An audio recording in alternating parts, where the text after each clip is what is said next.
من يهده الله فلا مضل له ومن يضلل فلا هادي له وأشهد أن لا إله إلا الله وأشهد أن محمدا عبده ورسوله أما بعد فأعوذ بالله من الشيطان الرجيم بسم الله الرحمن الرحيم يا أيها الذين آمنوا اتقوا الله حق تقاته ولا تموتن إلا وأنتم مسلمون يا أيها الناس اتقوا ربكم الذي خلقكم من نفس واحدة وخلق منها زوجها وبث منهما رجالا كثيرا ونساء واتقوا الله الذي تساءلون به والأرحام إن الله كان عليكم رقيبا يا أيها الذين آمنوا اتقوا الله وقولوا قولا سديدا يصلح لكم أعمالكم ويغفر لكم ذنوبكم ومن يطع الله ورسوله فقد فاز فوزا عظيما أما بعد فإن خير الحديث كتاب الله وخير الهدي هدي محمد صلى الله عليه وسلم وشر الأمور محدثاتها وكل محدثة بدعة وكل بدعة ضلالة وكل ضلالة في النار أما بعد أعوذ بالله من الشيطان الرجيم ولقد خلقنا الإنسان ونعلم ما توسوس به نفسه ونحن أقرب إليه من حبل الوريد إذ يتلقى المتلقيان عن اليمين وعن الشمال قعيد ما يلفظ من قول إلا لديه رقيب عتيد وجاءت سكرة الموت بالحق ذلك ما كنت منه تحيد ونفخ في الصور ذلك يوم الوعيد وجاءت كل نفس معها سائق وشهيد لقد كنت في غفلة من هذا فكشفنا عنك غطاءك فبصرك اليوم حديد وقال قرينه هذا ما لدي عتيد ألقيا في جهنم كل كفار عنيد مناع للخير معتد مريب الذي جعل مع الله إلها آخر فألقياه في العذاب الشديد قال قرينه ربنا ما أطغيته ولكن كان في ضلال بعيد قال لا تختصموا لدي وقد قدمت إليكم بالوعيد ما يبدل القول لدي وما أنا بظلام للعبيد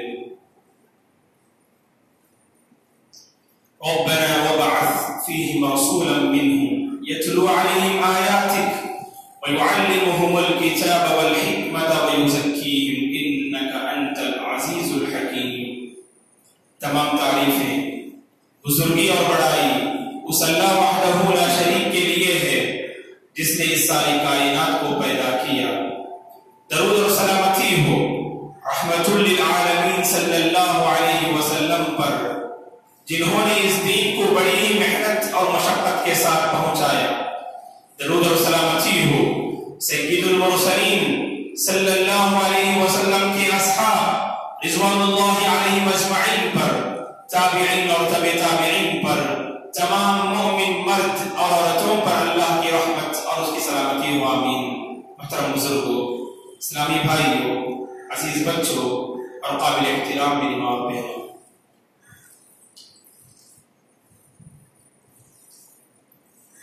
مذہب اسلام اپنے ماننے والوں سے مطالبہ کرتا ہے کہ رب کی مرضی کے مطابق زندگی بسر کرے. ایک مسلمان کی زندگی رب کی خوشنودی، اللہ تبارک و تعالیٰ کی مرضی، تعلیمات شریعت کی روشنی میں ہونی چاہیے. ہر ایک مسلمان مرد اور عورت سے یہ مطلوب ہے کہ وہ دیندار زندگی بسر کریں، زندگی میں دینداری نظر آئے، زندگی میں اللہ کی بندگی ہو اور ایسی زندگی ہو جس زندگی سے اللہ کی خوشنودی کے ہم مستحق بن جائیں.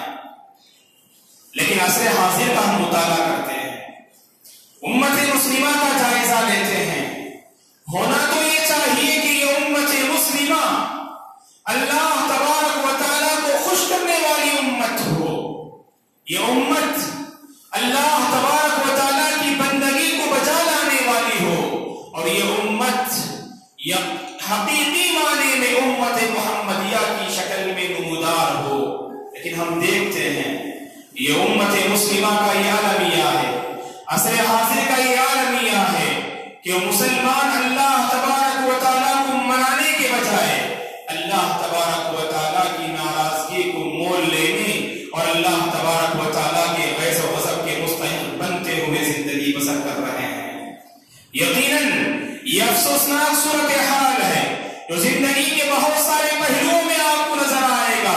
نہ اخلاق کی کوئی پاسداری، نہ معاملات کا کوئی پاس و لحاظ، نہ عبادات میں کوئی نمایاں کردار، نہ مسلمانوں کا مساجد سے کوئی رشتہ، نہ آپسی معاملات، آپسی تعلقات کی بہتری اور پاسداری کا ایک مسلمان پاس و لحاظ رکھتا ہے. یقیناً زندگی کے بہت سارے پہلوؤں میں مسلمانوں سے غفلت و لاپرواہی دیکھنے کو ملتی ہے. آخر یہ بے دینی کیوں؟ آخر یہ غفلت و لاپرواہی کیوں؟ آخر یہ اللہ تبارک و تعالیٰ سے ہماری دوری کیوں پائی جا رہی ہے؟ دوستو، اللہ کے رسول صلی اللہ علیہ وسلم دنیا میں تشریف لانے سے پہلے اگر ہم عرب دنیا کی حالت کا جائزہ لیتے ہیں تو آج کی جیسے کچھ آج ہماری اپنی حالت ہے، اس سے کئی بری حالت جو عرب دنیا کی حالت تھی. لوگ ایک دوسرے کے خون کے پیاسے تھے اور معمولی بات پر ان کے درمیان برسوں تک لڑائی جاری رہا کرتی تھی. اخلاقی گراوٹیں ان کے اندر موجود تھی اور بد اخلاقی اور بد کردار ان کے اندر نمایاں طور پر نظر آیا کرتا تھا. اور اسی طرح سے زناکاری اور اسی طرح سے حرام کام میں مبتلا اور اس طرح کی جو دیگر برائیاں پائی جاتی تھی وہ سب عرب دنیا میں پائی جا رہی تھی. لیکن اللہ تبارک و تعالیٰ نے جب رسول اللہ صلی اللہ علیہ وسلم کو اس دنیا میں رسول بنا کر، رحمت للعالمین بنا کر، خاتم النبیین بنا کر جب مبعوث کیا تو رسول اللہ صلی اللہ علیہ وسلم نے دنیا انسانیت کے سامنے جو پیغام پیش کیا، آپ کا کردار، آپ کا اخلاق اور آپ کی تعلیمات ایسی تھی کہ رسول اللہ صلی اللہ علیہ وسلم نے عرب ماحول کو بدل کے آپ نے رکھ دیا. عرب معاشرے کو آپ نے بدل کے رکھ دیا. ایک دوسرے کے خون کے پیاسے ایک دوسرے پر اپنی جان نچھاور کرنے کے لیے تیار ہو جایا کرتے تھے. ایک دوسرے کا احترام نہ کرنے والے ایک دوسرے کی خاطر اپنا سب کچھ نچھاور کر دیا کرتے تھے. جن کے اندر اخلاقی برائیاں پائی جاتی تھی انہوں نے دنیا انسانیت کو اخلاق کا ایک ایسا نمونہ پیش کیا کہ رہتی دنیا تک ان کی اخلاق کی داستانیں ہم پڑھتے ہیں، ان کے بلند کردار کی داستانیں اور تاریخ ہم پڑھتے ہیں.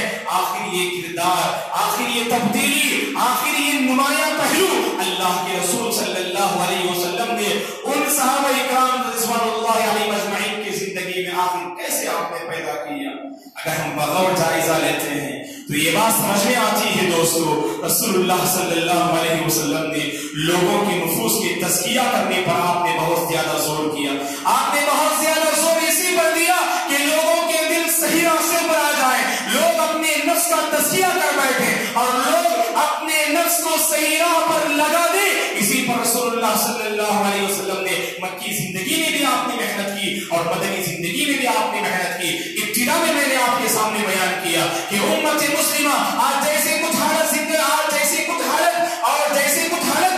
امت مسلمہ کی ہے اس سے بری حالت عرب دنیا کی تھی. لیکن رسول اللہ صلی اللہ علیہ وسلم نے جب نفس کے تزکیہ پر آپ نے زور دیا، نفس کو سدھارنے اور نفس کو صحیح راہ پر لانے پر آپ نے زور دیا، تو یہی وہ صحابہ جو ایک دوسرے کے خون کے پیاسے تھے، اللہ کے رسول صلی اللہ علیہ وسلم نے ان نفوس کا ایسا تزکیہ کیا، ان نفوس کی ایسی تربیت فرمائی کہ یہ صحابہ ایک دوسرے کے حق میں اپنی جان نچھاور کرنے کے لیے تیار ہو گئے. تو پتہ چلا انسان جب اپنے نفس کو صحیح راہ پر لگانے کی کوشش کرتا ہے تو اس کے اندر کی ساری برائیاں نیکیوں میں بدل جاتی ہیں. زندگی میں حیرت انگیز انقلاب آتا ہے اور زندگی میں حیرت انگیز تبدیلی آتی ہے.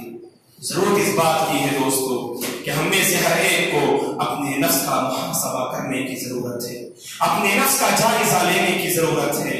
اور یاد رکھیں یہ قوم اس وقت تک کامیاب ہو نہیں سکتی جب تک کہ قوم اپنے نفس کی اصلاح اور اپنے نفس کا تزکیہ اور اپنی نفس کا محاسبہ اس کی طرف جب تک یہ قوم توجہ نہیں دے گی اس وقت تک یہ قوم کامیاب نہیں ہو سکتی ہے.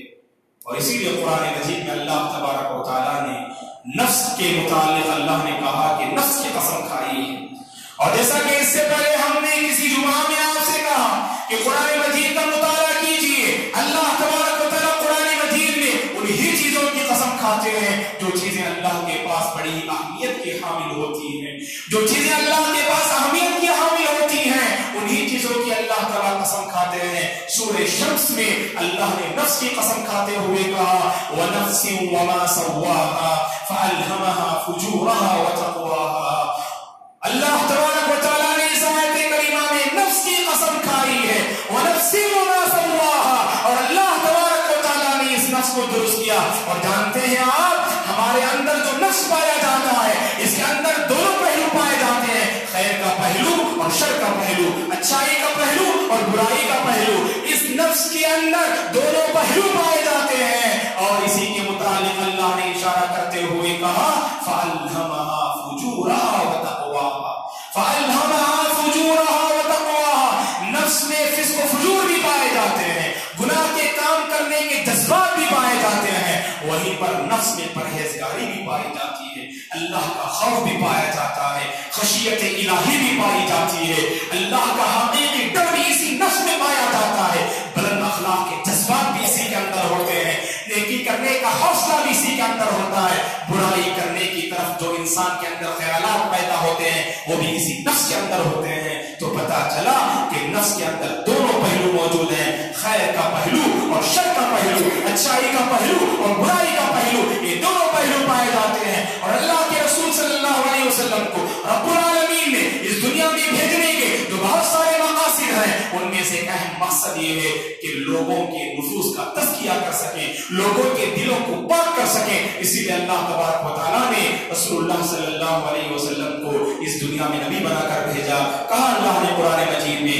سورۃ الجمعہ میں هو الذی بعث فی الأمیین رسولا منهم یتلو علیہم آیاتہ ویزکیہم ویعلمہم الکتاب والحکمہ. وہی پروردگار ہے جس نے نہ خواندہ لوگوں میں نہ پڑھنے والے لوگوں میں ایک ایسے رسول کو مبعوث کیا جو ان کے درمیان قرآن مجید کی آیتیں پڑھ پڑھ کر سناتا ہے. یہ رسول لوگوں کے درمیان قرآن مجید کی آیتیں پڑھ پڑھ کر سناتے ہیں اور لوگوں کو کتاب و حکمت کی تعلیم دیتے ہیں اور لوگوں کے دل میں پائی جانے والی برائیوں کو دور کرتے ہیں, لوگوں کے دل میں پائے جانے والی غلاظتوں کو, گندگیوں کو, برائیوں کو یہ رسول اور نبی پاک کرتے ہیں اور انہیں دور کرتے ہیں اور ان کا تزکیہ کرتے ہیں. نبی کو بھیجے جانے کے مقاصد میں ایک اہم مقصد لوگوں کے نفوس کا تزکیہ ہے دوستو. اور یہ ہمارے نبی ابراہیم علیہ السلام کی دعا کا نتیجہ ہے. ابراہیم علیہ السلام نے اللہ سے کیا دعا مانگی؟ خطبہ مسنونہ کے بعد ایک دعا آپ کے سامنے ذکر کی گئی جس دعا میں اللہ تبارک و تعالیٰ یہی فرماتے ہیں ربنا وابعث فیہم رسولا منہم یتلو علیہم آیاتک ویعلمہم الکتاب والحکمہ. یہ نبی ابراہیم کی دعا تھی. انہوں نے اللہ تبارک و تعالیٰ سے یہ کی اے پروردگار تو لوگوں میں ایک ایسا رسول بھیج جو رسول کے ان کے درمیان تیری کتاب کی آیتیں پڑھ پڑھ کر سنا سکے اور اسی طرح سے ان کا تزکیہ کر سکے, ان کے دلوں میں پائی جانے والی برائیوں کو دور کر سکے. ایسا رسول اے پروردگار تو لوگوں میں مبعوث فرما. اسی لیے اللہ کے رسول صلی اللہ علیہ وسلم نے ترمذی کی حدیث ہے آپ صلی اللہ علیہ وسلم نے فرمایا کہ میں تمہارے باپ ابراہیم علیہ السلام کی دعا کا نتیجہ ہوں اور نبی عیسیٰ کی خوشخبری کا مصداق ہوں. نبی ابراہیم نے دعا کی, میں اس دعا کا نتیجہ ہوں. اور نبی عیسیٰ نے بشارت دی, خوشخبری سنائی اپنی قوم والوں کے سامنے, ایک آخری نبی آنے والے ہیں, اس خوشخبری کا میں مصداق ہوں. یہ اللہ کے رسول صلی اللہ علیہ وسلم نے فرمایا.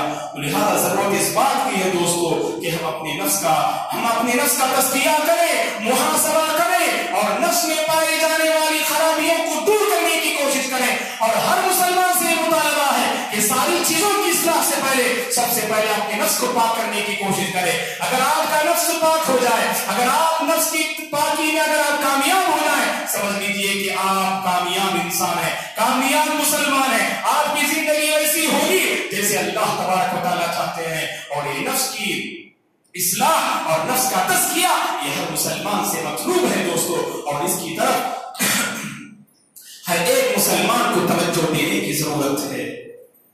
قرآن مجید کا ہم مطالعہ کرتے ہیں تو ہمیں پتہ چلتا ہے کہ اللہ تبارک و تعالیٰ نے قرآن مجید میں بنیادی طور پر 3 نفوس کا تذکرہ کیا ہے اور اسے سمجھنے کی ضرورت ہے.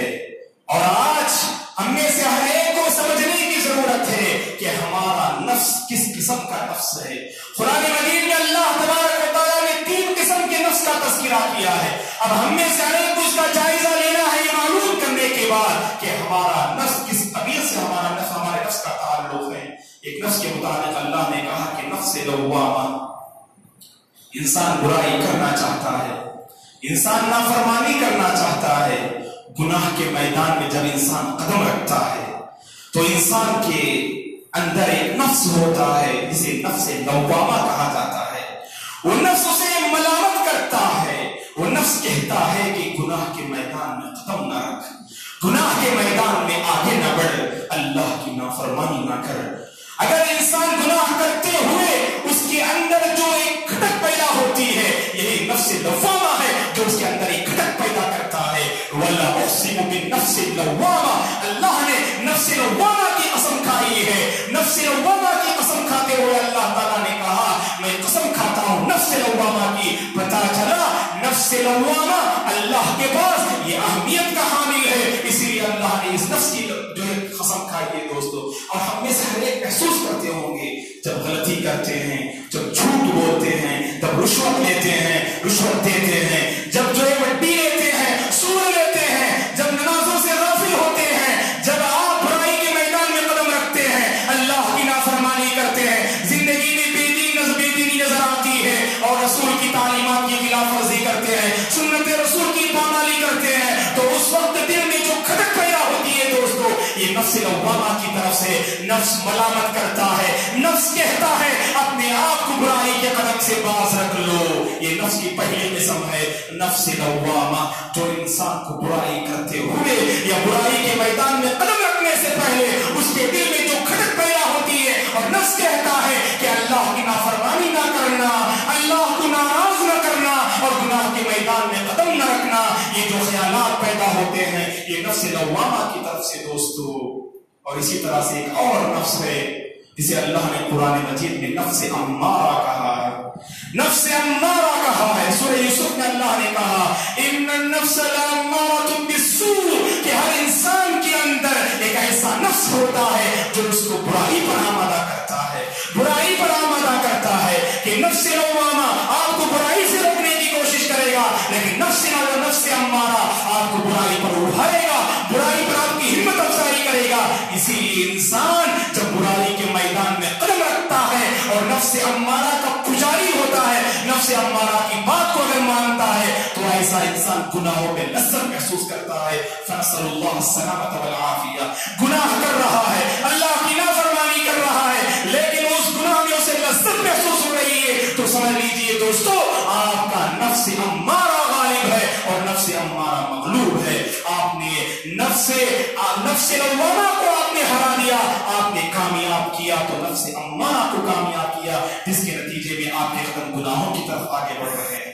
یہ نفس امارہ ہے جو ہر انسان کے اندر پایا جاتا ہے، جو نفس کے انسان کو برائی پر آمادہ کرتا ہے، برائی پر آمادہ کرتا ہے. آپ کو پتا ہے کہ نماز ضائع نہیں کرنی چاہیے، نمازوں کا اہتمام کرنا چاہیے. دنیا کا کون سا مسلمان ہے جو اس بات سے ناواقف ہو کہ ہم اپنی زندگی کیسے بسر کریں، اللہ کو پسندیدہ امور کیا ہیں، اللہ کو ناپسندیدہ امور کیا ہیں، اللہ تبارک و تعالیٰ کی خوشنودی کو لے آنے والے اعمال کیا ہیں اور اللہ کو ناراض کرنے والے اعمال کیا ہیں. پھر بھی ہم دیکھتے ہیں دوستو ہمیشہ برائی کا پلڑا غالب رہتا ہے، ہمیشہ برائی کا پلڑا غالب رہتا ہے، بدکاری عام ہوتی ہے، اخلاقی گراوٹوں میں مسلمان مبتلا ہے. ہونا تو یہ چاہیے کہ مسلمانوں کی زندگی میں ہمیشہ خیر کا پہلو غالب آنا چاہیے. یہ جذبہ آخر کیوں نظر نہیں آتا ہے، یہ خیر اور اچھائیاں کیوں نظر نہیں آتی ہیں معاشرے میں؟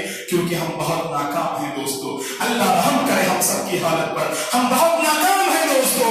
نفس امارہ کو کچلنے میں ہم ناکام نظر آ رہے ہیں. نفس امارہ کو کچلنے کا حوصلہ اپنے اندر رکھیے اور نفس لوامہ کو ہمیشہ غالب کرنے کی کوشش کیجیے. آپ برائی کے میدان میں قدم رکھتے ہیں، نفس کہے گا کہ پیچھے ہٹا لے، نفس امارہ کا ہاتھ کہے گا کہ آگے بڑھ جائے. ابھی آپ کو فیصلہ کرنا ہے، ابھی آپ کو فیصلہ کرنا ہے کہ آپ کسے غالب رکھیں گے، نفس امارہ کو یا نفس لوامہ کو نفس لوامہ کی بات مانتے ہوئے کیا آپ اپنے آپ کو گناہ سے باز رکھیں گے؟ کیا آپ اپنے آپ کو اللہ کی نافرمانی سے باز رکھیں گے؟ یا نفس امارہ کی بات مانتے ہوئے آپ اپنے آپ کو گناہ کے حوالے کر دیں گے اور اللہ کی نافرمانی کرتے ہوئے اللہ کے غیظ و غضب کے مستحق بن جائیں گے؟ ابھی ہمیں فیصلہ کرنا ہے دوستو. اس لیے یاد رکھیں جس انسان کی زندگی میں نفس لوامہ ملامت کرنے والا نفس اگر غالب رہتا ہے یہی وہ نفس ہے جو آخر میں نفس مطمئنہ بن جاتا ہے، جو نفس مطمئنہ کے توحید پر، ایمان پر، حق پر، بھلائی پر، اچھائی پر، اللہ کی فرما برداری پر، شریعت کی تعلیمات پر جو نفس گامزن رہتا ہے یہی نفس مطمئنہ بنتا ہے. قرآن مجید میں اللہ تعالیٰ نے ایسے ہی لوگوں کے متعلق کہا جو لوگ زندگی بھر نفس لوامہ کو غالب اور نفس امارہ کو نیچے رکھنے کی کوشش کرتے ہیں، انہی لوگوں کا نفس مطمئنہ بنتا ہے. اور ایسے لوگوں کی روح قبض کرنے کے لیے، ایسے لوگوں کی روح قبض کرنے کے لیے جب فرشتے آئیں گے یہ خوشخبری سناتے ہوئے آئیں گے، یا ایتھا النفس المطمئنہ ارجعی الی ربک راضیۃ مرضیہ فادخلی فی عبادی وادخلی جنتی. اے نفس مطمئنہ، اے وہ نفس جو قابل اطمینان ہے، جس سے اللہ راضی، جس سے اس کے رسول راضی، اے وہ نفس ارجعی الی ربک، تو اپنے رب کی طرف لوٹ جا، اس حال میں کہ تیرا رب تجھ سے راضی اور تو اپنے رب سے راضی. تو تیرا رب تجھ سے راضی اور تو اپنے رب سے راضی. اور اللہ تعالیٰ فرشتے کے ذریعے سے اس نفس مطمئنہ کو یہ خوشخبری سنائیں گے، فادخلی فی عبادی وادخلی جنتی، تو میرے نیک بندوں میں داخل ہو جا اور میری تیار کردہ جنت میں تو داخل ہو جا. اللہ اکبر. یہ صرف اسی بندے کو حاصل ہوگا دوستو جو انسان کے اپنے نفس امارہ کو ہمیشہ کچلنے کی کوشش کرتا ہے. نفس لوامہ کو غالب رکھیے اور یاد رکھیے آپ کا نفس لوامہ کہیں جو ہے کبھی کہیں مردہ نہ ہو جائے. آج ہم دیکھتے ہیں بہت سارے مسلمان برائی کرتے ہیں اور اللہ رحم کرے، اللہ ہدایت دے، برائی کرنے کے بعد لوگوں کے سامنے کھلا اپنی اس برائی کا تذکرہ کرتے ہیں. پتا ہے کہ یہ برائی ہے پھر بھی اپنے دوستوں کے سامنے اس کا ذکر کرتے ہیں اور اس میں اپنے اندر ایک لذت محسوس کرتے ہیں. یاد رکھیں دوستو یہ نفس لوامہ کے مردہ ہونے کی علامت ہے. اس کا نفس لوامہ گویا کبھی زندہ نہیں ہے. اسی لیے اللہ نے ایسے لوگوں کے متعلق کہا کلا بل ران علی قلوبہم ما کانوا یکسبون. ایسے لوگوں کا دل گناہ کرتے ہوئے، نافرمانی کرتے ہوئے مکمل زنگ آلود ہو جاتا ہے، اس کے بعد خیر کو خیر، شر کو شر، اچھائی کو اچھائی اور برائی کو برائی نہیں سمجھتا. اب ہم میں سے ہر ایک کو تنہائی میں اپنے نفس کا محاسبہ کرنا چاہیے کہ آپ کی زندگی میں ہمیشہ نیکی کے جذبات ابھر کر آتے ہیں یا برائی کے جذبات ابھر کر آتے ہیں. آپ نفس امارہ کی پیروی کر رہے ہیں. یاد رکھیں دوستو قرآن مجید میں کہا اللہ تبارک و تعالیٰ نے اس سے بڑا گمراہ اور کوئی ہو نہیں سکتا ہے. اس سے بڑا گمراہ اور کوئی ہو نہیں سکتا ہے جو اپنی نفس امارہ کی پیروی کرے. ومن اضل ممن اتبع هواه بغیر هدى من اللہ. اس سے بڑا گمراہ کون ہو سکتا ہے؟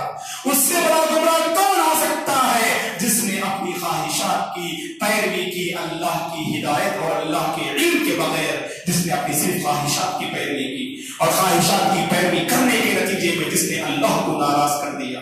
تو اسی لیے دوستو یاد رکھیں اس سے بڑا گمراہ کوئی ہو نہیں سکتا ہے جو ہمیشہ اپنی نفس امارہ کی بات سنتا ہے. اور اسی طرح سے قرآن مجید میں اللہ تعالیٰ نے کہا جو لوگ اپنے نفس کی بات مانتے ہیں، نفس امارہ کی بات مانتے ہیں، یہ دراصل وہ لوگ ہیں جو اپنے نفس کو خدا بنا لیے ہیں، جو اپنے نفس کو خدا بنا چکے ہیں. أَرَأَيْتَ مَنِ اتَّخَذَ إِلَٰهَهُ هَوَاهُ. کیا آپ نے دیکھا اس شخص کو جس نے اپنی خواہشات کو معبود بنا لیا؟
اللہ تعالیٰ سے اس حوالے سے مانگیں، اللہ سے دعا بھی کریں، اے پروردگار تو میرے نفس میں تیرا ڈر عطا فرما، تیری پرہیزگاری عطا فرما۔ اور اللہ کے رسول صلی اللہ علیہ وسلم یہ دعا کیا کرتے تھے، اللہم آتی نفسی تقواها وزکیہا انت خیر من زکاہا انت ولیہا ومولاہا۔ اے پروردگار تو میرے نفس کو اس کا تقوی، اس کی پرہیزگاری عطا فرما، اور اے پروردگار تو نفس کو پاک کر، اس لیے کہ تو ہی سب سے بہترین پاک کرنے والا ہے۔ یہ دعا اللہ تعالیٰ سے کرنی چاہیے۔ جیسے میں نے کہا اللہ کے پاس ایک قانون ہے، اللہ کی یہ سنت ہے دوستو، ماننے والوں کو اللہ عطا کرتے ہیں، ماننے والوں کو اللہ عطا کرتے ہیں۔ آپ لاپرواہ ہیں، آپ غفلت میں ہیں، اللہ تبارک و تعالیٰ ایسی قوم کی لاج نہیں رکھتے ہیں، اس قوم کی اللہ لاج رکھتے ہیں جس قوم کے اندر کچھ کرنے کا حوصلہ ہو، کچھ کرنے کی طرف ہو، اپنے اندر کچھ انقلاب لانے کی طرف ہو۔ دعا ہے کہ اللہ تبارک و تعالیٰ ہم میں سے ہر ایک کو اپنے نفوس کا تزکیہ کرنے اور اپنے نفوس کا محاسبہ کرنے اور اپنے دلوں کا جائزہ لینے کی رب العالمین ہم میں سے ہر ایک کو توفیق عطا فرمائے۔ زندگی کے ہر معاملے میں نفس لوامہ، ملامت کرنے والے نفس کو غالب رکھنے، اور نفس امارہ، برائی پر ابھارنے والے نفس کو مغلوب کرنے کی، کچلنے کی پروردگار توفیق عطا فرمائے۔ آمین۔ اقول قولی ھذا واستغفر اللہ لی ولکم ولسائر المسلمین من کل ذنب فاستغفروہ انہ هو الغفور الرحیم۔